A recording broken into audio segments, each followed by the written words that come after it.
WCR presenter Jack Haywood has been hosting a podcast about TV nostalgia, specialising in children's TV from the 90s and early 2000s. And Jack is with us today. So, Jack, what sparked the idea for the podcast? Oh, well, that's an interesting question. Well, I mean, we all have our special eras of children's television. We all grew up and watched children's television, you know, and depending on when you were born, you've got those shows that are special to you.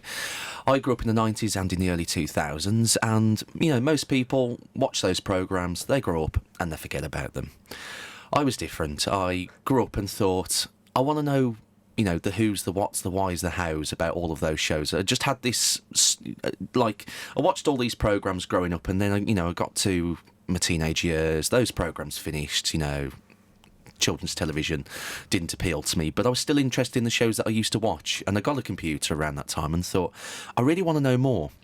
And so I spent many years researching these shows that I really loved and trying to find out as much as I can about them. And after so long, I just decided, you know, I might as well put this knowledge to some use and started up a blog site.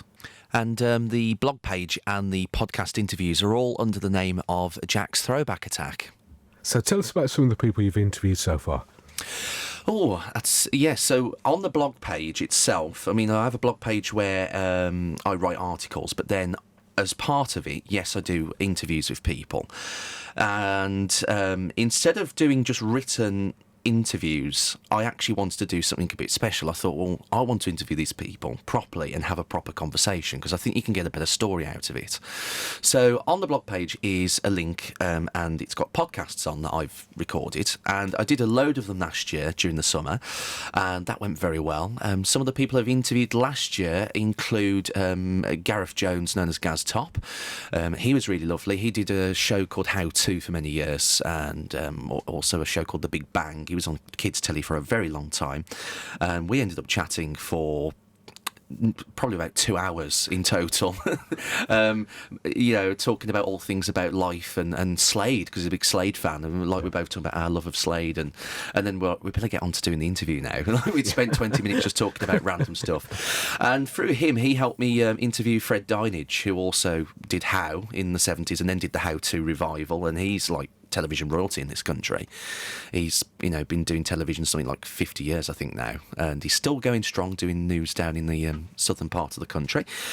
Other than that, also interviewed one of the Teletubbies, interviewed the lady who played Lala. Her name's Nikki Smedley. She was nice. And I think the best one that I did last year was Richard O'Brien. And that one was very special to me because he was the only one that I've not done over the phone or via Skype. I actually went down to London to meet him. He actually invited me down. He now lives in New Zealand, but I managed to email him just at the right time when he was planning a trip to London, and we had a good chat about the Crystal Maze, and he was really lovely. And some of the people you've interviewed, because some of them have obviously been presenters, but I do know that you've also interviewed like people behind the scenes, haven't you? Like interviewed some puppeteers, and how on earth did you find that information out? Well, yeah, I'm just one of these people who's sad enough to read the credits, I think, and find out.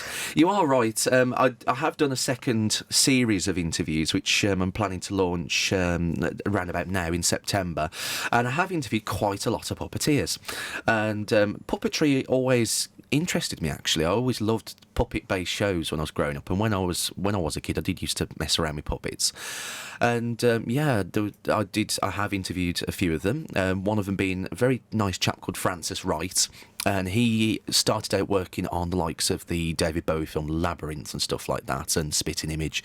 Then he went into children's television. He did a show in the 80s called You and Me for many years. And then the reason why I wanted to interview him myself is because I really loved watching Art Attack as a child, and he played a puppet character in it called The Head, which was this talking stone Roman bust thing that used to wobble his head and laugh a lot. And he did that for like something like nearly 15 years. And then he went on to work on shows like Sooty and Wizardora and stuff like that. And he was really nice. And we ended up catching up at a separate occasion a few weeks later, an event down in London at the BFI about 90s kids TV, and he was there, and he was really nice. And who else have I interviewed? Simon Buckley. He did a puppet called Nobby the Sheep on a Saturday morning show called Ghost Train, and then worked on a show called Roger and the Rotten Trolls, and also Rebecca Nagan, who was Rosie in Rosie and Jim. And I'm a bit, Rosie and Jim, very special place in my heart, and also because it was a black country show, Birmingham show as well. So nice to speak to her as well. And anyone else you can tell us about in this second series? Yes, definitely. The very first one that I'm releasing is a guy called Simeon Corty, who used to be, a very long time ago, used to do the continuity links on children's BBC. And that was the time of when Otis the Aardvark was about. So he used to present with him. A lot of people my age remember Otis the Aardvark, and it's very interesting to hear what it was like to be a presenter on children's BBC, doing the bits in between the programmes, and what it was like working at BBC Television Centre, and the various stars that he met who were very popular at the time.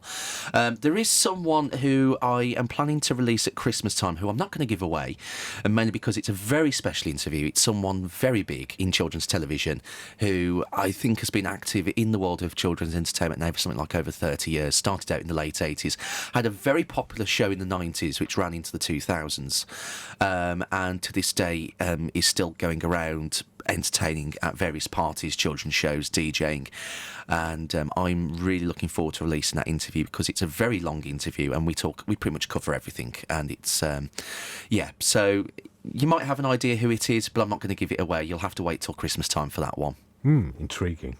Yes. So do you find that people are really open to talk about this kind of thing? Because it's not the normal kind of thing that people get interviewed about very often, isn't it? It's kind of a very specialist kind of area. Yeah, I have found when I started this project, I thought that no one would respond.